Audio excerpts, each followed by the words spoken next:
जितनी जल्दी बदल जाओ उतना अच्छा। कल मैं एक कहानी पढ़ रहा था एक आदमी की। वह मरणशैया पर पड़ा है। गीता सुनाई जा रही है। वह बेहोश है और बीच बीच में सिर हिलाता है, हाथ ऊपर उठाता है। पास में पड़ोस की स्त्रियां बैठी है। कोई कहती है कि देखो, काका हाथ ऊपर उठा रहे हैं, शायद भगवान की तरफ उठा रहे हैं। आखिर एक आदमी बैठा थोड़ी देर से देख रहा था। उसने कहा, बकवास बंद करो, मैं जानता हूँ काका को। उसने खीसे से बीड़ी निकाली और काका के मुंह में लगा दी और काका मरते वक्त बीड़ी पीने लगे। इधर गीता चल रही है और 2-3 उन्होंने कश लिए। धूम मुंह से निकला, फिर शांति से मर गए। जिंदगी भर जो लत रही। उस आदमी ने कहा कि बकवास बंद करो, यह भगवान वगैरह की तरफ हाथ नहीं उठा रहे, इनको बीड़ी चाहिए। मुझे भली भांति मालूम है, बिना बीड़ी पिए नहीं मरेंगे। और जब उन्होंने 2-3 कश लगा लिए, वह उनका राम नाम हुआ, हरि भजन हो गया। तब वे शांति से मरे। मरते वक्त तक भी तुम हरि को याद थोड़े ही कर पाओगे। याद भी आएगी तो बीड़ी की याद आएगी कि कोई ले आता इस वक्त, कि होता कोई प्रभु का प्यारा और ले आता इस वक्त। अब अपने से तो जाते बनता नहीं, बोल भी खो गया है, बोल भी नहीं सकते हैं। और गीता चल रही है।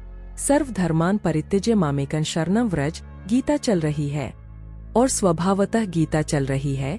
पड़ोस की स्त्रियां, धार्मिक स्त्रियां ऐसी जगह इकट्ठी हो जाती है और काका हाथ उठा रहे हैं। सोचा होगा कि काका भी आखिरी अवस्था में सिद्धावस्था को पहुंच गए हैं। काका वही है जहां सदा थे।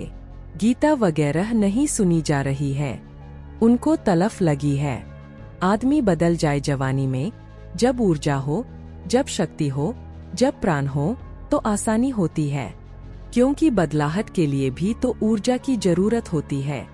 जितनी जल्दी बदल जाओ उतना अच्छा। शायद कल हो। एक फकीर था। उसने कहा कि मैंने आज तक जिनके पास भी गया, सबसे सीखा।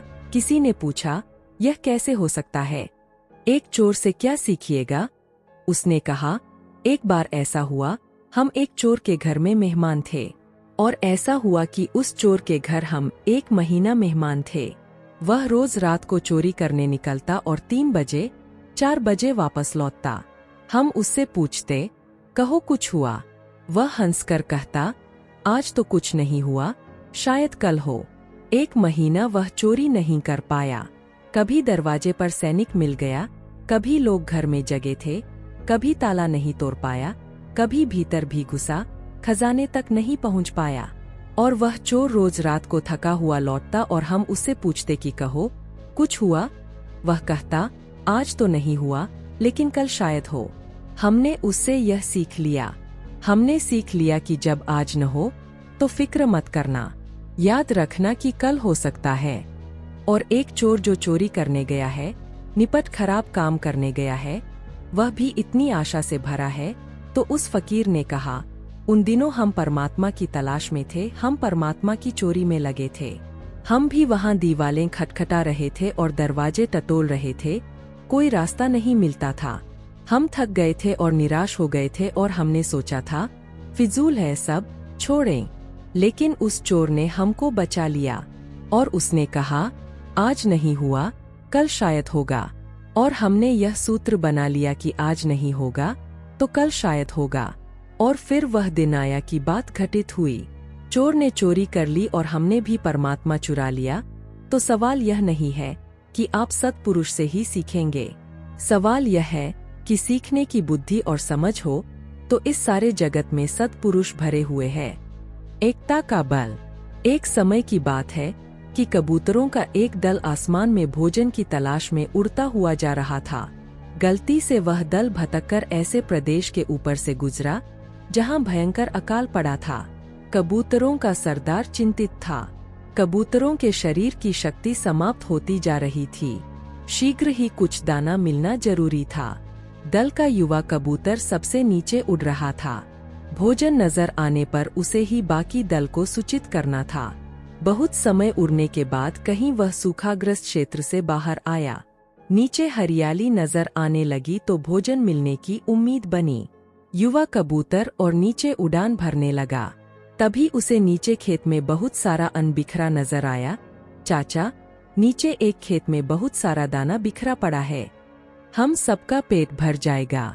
सरदार ने सूचना पाते ही कबूतरों को नीचे उतरकर खेत में बिखरा दाना चुनने का आदेश दिया। सारा दल नीचे उतरा और दाना चुनने लगा। वास्तव में वह दाना पक्षी पकड़ने वाले एक बहलिये ने बिखेर रखा था। ऊपर पेड़ पर तना था उसका जाल।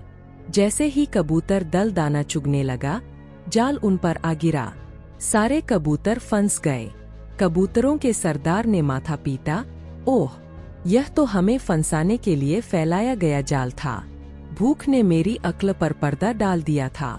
मुझे सोचना चाहिए था कि इतना अन्न बिखरा होने का कोई मतलब है। अब पछताए होत क्या, जब चिड़िया चुग गई खेत। एक कबूतर रोने लगा, हम सब मारे जाएंगे।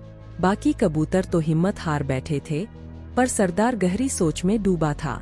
एकाएक उसने कहा, सुनो, जाल मजबूत है, यह ठीक है, पर इसमें इतनी भी शक्ति नहीं कि एकता की शक्ति को हरा सके। हम अपनी सारी शक्ति को जोड़े तो मौत के मुंह में जाने से बच सकते हैं। युवा कबूतर फड़फड़ाया, चाचा, साफ साफ बताओ तुम क्या कहना चाहते हो। जाल ने हमें तोड़ रखा है, शक्ति कैसे जोड़े। सरदार बोला, तुम सब चोंच से जाल को पकड़ो, फिर जब मैं फुर्र कहूं तो एक साथ जोर लगाकर उड़ना। सबने ऐसा ही किया। तभी जाल बिछाने वाला बहेलिया आता नजर आया। जाल में कबूतर को फंसा देख उसकी आंखें चमकी। हाथ में पकड़ा डंडा उसने मजबूती से पकड़ा व जाल की ओर दौड़ा।